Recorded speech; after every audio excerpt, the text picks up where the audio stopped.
internet search will lead to a list of research-based attributes a principal should hold and practices a principal should carry out that have proven to elicit a healthy school culture and high levels of student achievement.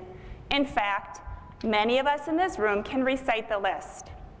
It's the process of living out the attributes and implementing the practices that is complex, and it's unique to each principal and each school. It is the bridging of research and practice where often a chasm exists.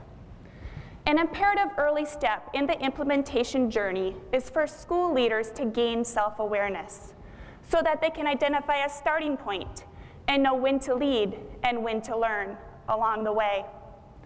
Though it is rarely a highlighted competency, self-awareness may be the most crucial skill a school leader can hold. Self-awareness is understanding our personalities, strengths, weaknesses, tendencies, thoughts, emotions, but even more, it includes understanding how others perceive us, our demeanor, our interactions. Principals with self-awareness are mindful of what they're good at while recognizing what they still have to learn. Lead learners take responsibility for their mistakes and admit when they don't have the answers. It is not a fail. It is a first attempt in learning. In education's high-stakes culture, this can seem risky. So some leaders attempt to operate as if they're all-knowing all the time, as if anything less would diminish their effectiveness. But in reality, the opposite is true. Whether we acknowledge our weaknesses or not, everyone still sees them.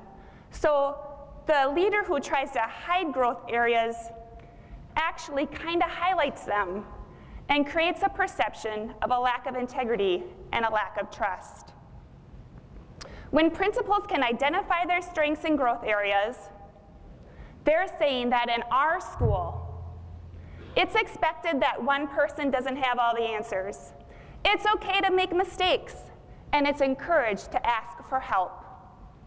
Here, principals are models of schools with learning cultures, schools eager to improve, schools better equipped to adjust to the advances and demands in the field of education.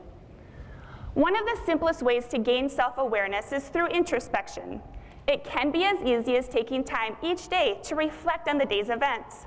How did I respond to that staff member? How well did I collaborate with the custodial team? Easy. But how many of us are intentional about safeguarding time for reflection? One strategy to improve reflection is to utilize a journal. Our mental notes can fade with time, but black and white notes keep a more accurate record. If we take the time to document the small things and go back and review, we may notice larger trends, areas of strength from which to lead and growth from which to learn. A skills assessment exercise can help leaders understand individual skill sets. Completing a self-evaluation of our skills is a great first step, but it's important to solicit feedback from others. Select colleagues, ask them to rate you on the same skills. It's likely that our self-evaluation and the feedback from others can differ.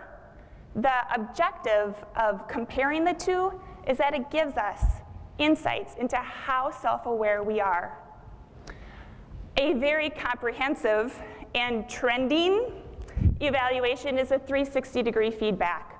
360 can include feedback from staff, faculty, colleague administrators, supervisors, and a self-evaluation. It often includes feedback from parents, school board members, and other stakeholders. When done properly, a 360 can be a quality diagnostic tool because it gives us insights into how others perceive us. It gives us opportunity to modify our behaviors and to develop our skills. There are also a myriad of standardized assessment tools that support lead learners in gaining self-awareness. And in closing, lead learners have self-awareness so that they surround themselves with the right people. The best leaders may not be the most well-rounded, but the best teams are. Thank you.